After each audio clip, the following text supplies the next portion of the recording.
There's something quietly running your life.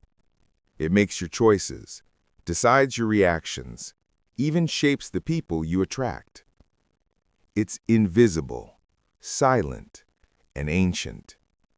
It's been with you since before you were aware of yourself. It's the unseen engine behind your thoughts, emotions, and habits. It's your unconscious mind. And whether you realize it or not, it's controlling almost everything you do. From the way you walk into a room, to the kind of people you fall in love with, to the goals you chase and the fears that stop you. Your unconscious mind is the puppet master, and your conscious thoughts are often just the performance. But here's the good news. Once you see it, once you truly understand how it works, you can take your power back. Science tells us that around 95% of your behavior is automatic, driven by the unconscious mind. Think about that for a moment. You might feel like you're in control, that you're consciously deciding every move you make. But the truth is, most of what you do is habit, reaction, conditioning. From how you brush your teeth, to how you respond to criticism, to the way your body tenses when someone raises their voice. It's not conscious choice, it's programming. Carl Jung, one of the greatest thinkers of the 20th century, said, "Until you make the unconscious conscious, it will direct your life, and you will call it fate." And that one sentence contains the secret to freedom. Think of your mind like an iceberg. The small part above water, that's your conscious awareness, your logic, your reasoning, your willpower. But beneath the surface lies something massive. Your memories, beliefs, fears, instincts, emotions, and trauma. That's your unconscious mind. The hidden ocean shaping every decision before it even reaches your awareness. And for most people, it stays buried forever. They spend their lives reacting to the same patterns, repeating the same mistakes, feeling drawn to the same pain, and they call it just who I am. But it's not who you are. It's who you've been taught to be. From the moment you were born, your unconscious mind began recording everything. Every word, every tone, every gesture. When you were a child, you absorbed the emotions of the adults around you like a sponge. If they were angry, you learned that love means volatility. If they were cold or distant, you learned to seek attention by pleasing others. If they made you feel small, your mind decided that staying invisible was safer. You didn't choose those beliefs. They were given to you unconsciously. And those early experiences became programs. Programs that now control your reactions in the present. That's why you might sabotage your success just when things start going well. Why you repeat relationships that feel familiar even when they hurt. Why certain situations trigger emotions that feel bigger than the moment itself. It's not weakness. It's wiring. So how do you take it back? How do you stop being run by something you can't even see? It begins with awareness. You can't change what you refuse to confront, and you can't confront what you won't acknowledge. The first step is simply noticing. The next time you're triggered, stop. Don't justify it. Don't fight it. Just observe. Ask yourself, where have I felt this before? What memory does this emotion remind me of? What story is my mind replaying right now? Because your reactions aren't random. They're echoes of your past. Let's say someone criticizes you and you instantly feel angry or defensive. The conscious mind says, they disrespected me. But the unconscious mind says, I've felt this before. I wasn't allowed to be wrong as a child. Or maybe you find yourself procrastinating on a big dream. You tell yourself you're lazy. But maybe deep down, your unconscious mind is protecting you from failure.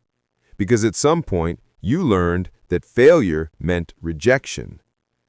That's how the unconscious mind works. It doesn't think in logic. It operates through association. It doesn't ask, is this true?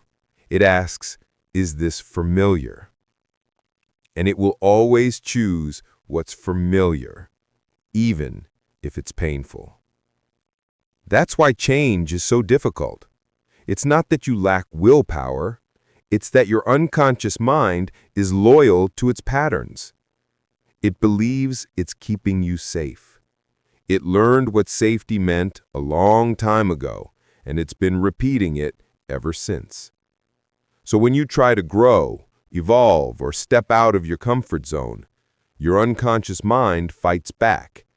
It whispers, "This feels dangerous. Go back to what we know." But what it calls safe might just be what's familiar. And familiarity can be a cage disguised discomfort.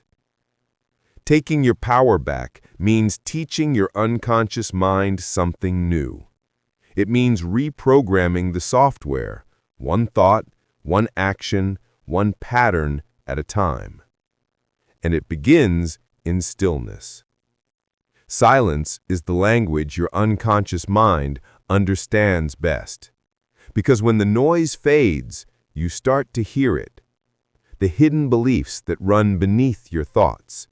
The quiet voice that says, "You're not good enough," or "You'll fail again," or "They'll leave you if you're honest." That's the part of you that needs your attention, not your judgment. You can't heal what you keep suppressing. Here's something powerful. The unconscious mind learns through emotion and repetition. That's how you were programmed in the first place. Emotionally charged experiences repeated over time. So to reprogram it, you must use the same method, emotional truth and consistent practice. Affirmations alone won't work unless you feel them. You must replace the emotion behind the old pattern. For example, instead of repeating, "I am confident," you breathe. You stand tall and you remember a moment when you felt strong. You relive it. You feel it in your body. That's how your unconscious learns. Visualization, meditation, journaling, they're not spiritual pluff. They're the languages of the unconscious mind. Carl Jung described this process as integration. He believed that the goal of life wasn't perfection, it was wholeness. When you bring the contents of your unconscious into the light, you become whole. You stop rejecting parts of yourself, the insecure parts, the jealous parts, the afraid parts, and you begin to understand them. You stop saying, "This isn't me," and you start saying, "This is a part of me that needs healing." That's when real transformation begins. Taking back your mind doesn't mean you'll never feel fear, anger, or doubt again. It means you'll see them coming. You'll know they're not reality, just signals from the past. The unconscious mind isn't your enemy. It's your oldest protector. It's been trying to keep you safe using the only rules it knows.